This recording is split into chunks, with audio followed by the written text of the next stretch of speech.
Selamat datang kembali di eksplorasi kita. Hari ini kita mau bahas topik yang kayaknya relevan banget buat banyak orang nih.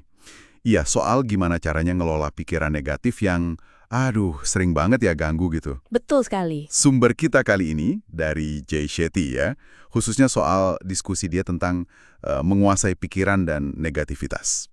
Pernah nggak sih Anda ngerasa kayak, kepikiran terus, habis rapat, atau mikirin momen canggung minggu lalu gitu. Nah, ini pas banget buat Anda. Iya, sering banget itu.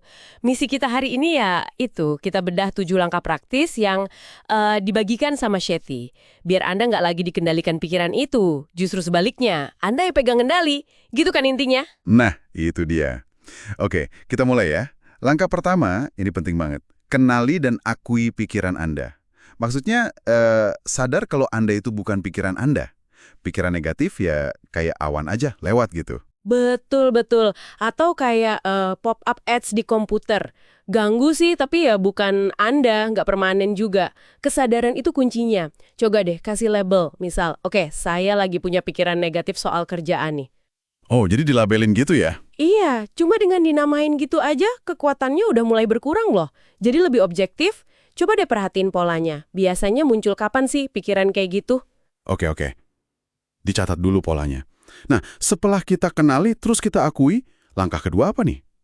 Katanya, tantang pikiran negatif itu. Gimana caranya? Nah, ini seru nih. Jadi kayak jadi detektif buat diri sendiri gitu. Atau pengacara lah.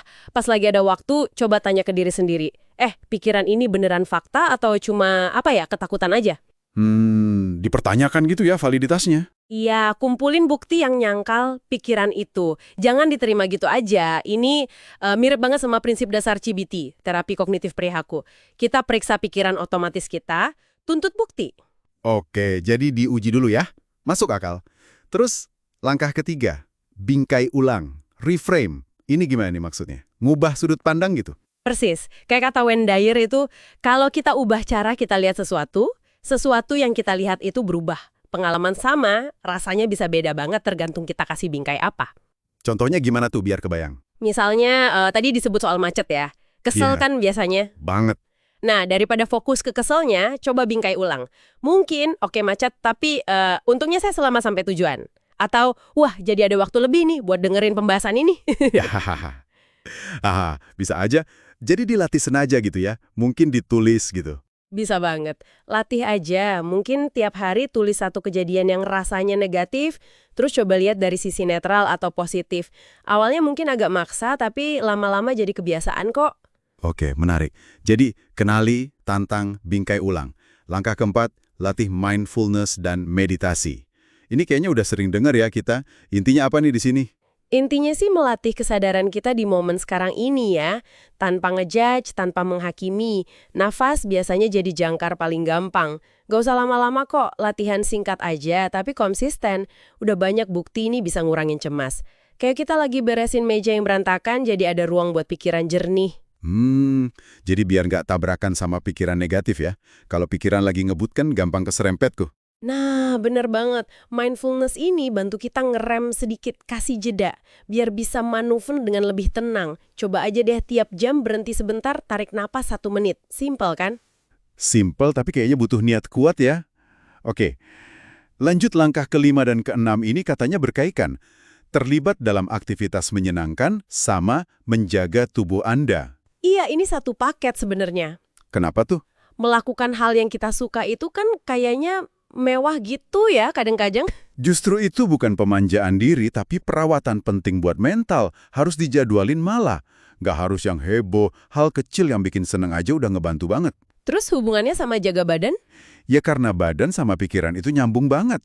Olahraga teratur, minum air cukup, tidur berkualitas, ya sekitar 7 jam lah itu fondasinya. Coba aja jalan kaki 20 menit, rasain bedanya di pikiran. Beneran ngaruh loh. Iya juga ya, hal-hal basic kayak gini sering kelewat. Oke, nah terakhir nih, langkah ketujuh, batasi paparan negatif. Wah, ini di era sekarang kayaknya susah banget ya. Susah, tapi penting banget. Berita negatif, apalagi dari medsos, itu kayak nyari kita gitu loh, tanpa diundang. Dan ini benar-benar bisa nguras mental. Jadi kita harus gimana? Masa iya nutup mata dari dunia? Bukan gitu. Bukan berarti jadi apatis. Tapi lebih ke kita yang milih secara sadar kapan dan gimana kita mau konsumsi informasi. Bikin semacam diet digital buat diri sendirilah. Kurangi paparan yang nggak perlu, pilih konten yang ngebangun. Kayak kata orang Zen ya, jangan debat sama realitas, tapi usahakan bikin realitas kita berbeda. Maksudnya lingkungan mental kita. Oke, jelas banget. Jadi 7 langkah ini mengenali, menantang, membingkai ulang, mindfulness, aktivitas senang, jaga badan, sama batasi paparan negatif. Ini alat-alat praktis ya. Iya, alat bantu yang bisa Anda pakai kapan aja. Pentingnya apa? Biar nggak terus-terusan kejebak di negativitas itu. Ini soal ngambil kembali kendali emosi Anda. Soal milih gimana Anda merespons, bukan cuma reaktif aja gitu. Ini soal kebebasan emosional, kebebasan mental. Nah, sebagai penutup nih, mungkin ada satu hal buat direnungkan ya, buat Anda semua yang dengerin. Selama ini, Anda lebih sering cuma berharap aja pikiran atau keadaan jadi beda, atau Anda udah mulai secara aktif berusaha membuatnya beda, pakai cara-cara tadi. Mungkin dari 7 langkah tadi, ada 1 langkah kecil aja yang bisa Anda coba terapkan mulai hari ini. Nggak usah semua langsung. Pertanyaan yang bagus. Terima kasih banyak udah menyimak pembahasan kita kali ini. Sampai jumpa lagi.